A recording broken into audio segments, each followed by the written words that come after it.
Hello guys, আসসালামু আলাইকুম। Welcome to my channel দিন রাত্রি ব্লগে আপনাদেরকে স্বাগতম। কেমন আছেন সবাই? নিশ্চয়ই ভালো আছেন। আমিও আপনাদের দোয়ায় ভালো আছি। তো এখন একটি ছোট্ট ব্লগ আপনাদের সাথে শেয়ার করছি। তো আমি কিন্তু এখন আছি কুরিয়াতে, কারণ আমার বোনের মেয়েদের জন্য যে ড্রেসগুলো কিনেছিলাম সেগুলো কুরিয়ার করছি। আর এই দিকটাতে তারপর চলে এসেছিলাম মাহাতে। এখানে আমার একটা ড্রেস পছন্দ করছিলাম, তো ড্রেসটা ট্রায়াল দিয়ে দেখলাম। তারপর চলে আসলাম জুতার দোকানে। অবশ্যই এখান থেকে তেমন কোনো জুতা নিইনি, শুধুমাত্র আমাদের ঘরের জন্য সবার জন্য স্যান্ডেল নিয়েছি। তো আপনাদের সাথে একটু শেয়ার করে নিলাম আর কি। আর এখানেই যাচ্ছি, একটু একটু করে ক্লিপ নিচ্ছি। তবে সব জায়গায় গিয়ে সব ভিডিও ক্লিপ নেওয়া সম্ভব হচ্ছে না, কারণ সিলেটের যে জিন্দাবাজার এটা হলো মার্কেটের প্রাণকেন্দ্র। তো ওইখানে গেলে ক্যামেরা অন করার মতো বা মোবাইল ব্যাগ থেকে মোবাইল অন করার মতো কোনো অবস্থায় কিন্তু নেই, কারণ যে কোনো সময় থাবা দিয়ে কিন্তু নিয়ে নিতে পারে মোবাইলটা।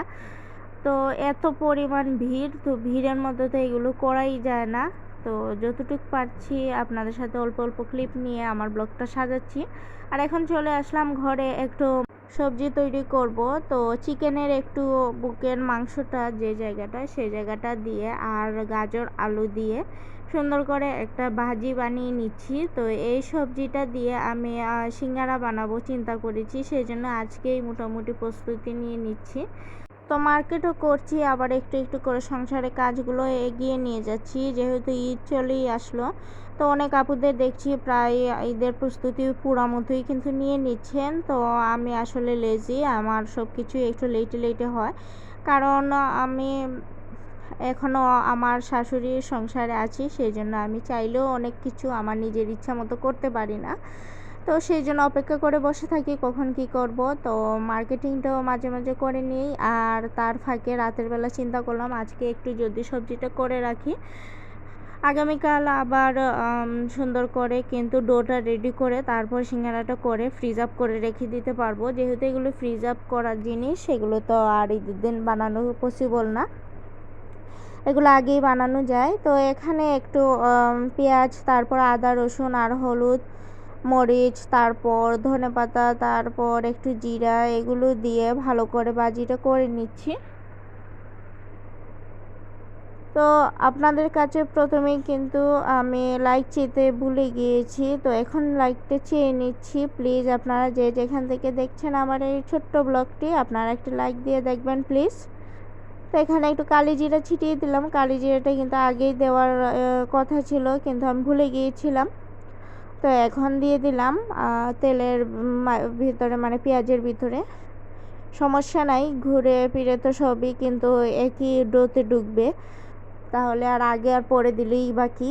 তো এখানে কিন্তু চিকেন আর একটু মুরগির যে গিলাটা থাকে সেটাও আমি রেখেছি, একটু কলিজা রেখেছি। মানে ভ্যারাইটিস মিলে কিন্তু সিঙ্গারাটা যদি তৈরি করি তাহলে অনেক বেশি খেতে কিন্তু মজা হয়। তো এখন মাংসটাকে একটু কষিয়ে তারপরে কিন্তু সাথে সাথে আমি ছেড়ে দিব সবজিটা। তো সবজিটা দেওয়ার পর ভালো করে কত সময় একটু মানে সিদ্ধ করে নিব। তো ঢাকনা দিয়ে ঢেকে ঢেকে এটাকে রেডি করে নিচ্ছি। আর আপনাদের তো মোটামুটি সবারই শপিং তো কবেই শেষ, এখন দেখছি আপুরা ঈদের বাজারও গুছিয়ে নিচ্ছেন। তো আপনাদের ব্লগগুলো দেখতেও আমার ভীষণ ভালো লাগে, যদিও আমি ইদানিং এত বেশি ব্যস্ত, আমি ব্লগ নিজেও ছাড়তে পারছি না, আবার অন্যদের ব্লগও ভালো করে দেখতে পাচ্ছি না। তারপরও মাঝে মাঝে আমার প্রিয় আপুদের ব্লগগুলো একটু দেখার চেষ্টা করছি।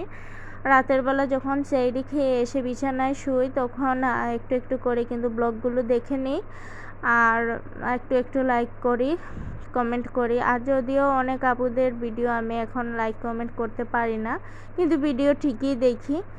তো আপনাদের কাছে আমার রিকোয়েস্ট থাকলো, যদি আমার এই কোনো একটি অংশ আপনাদের কাছে ভালো লাগে একটু কমেন্ট করবেন প্লিজ।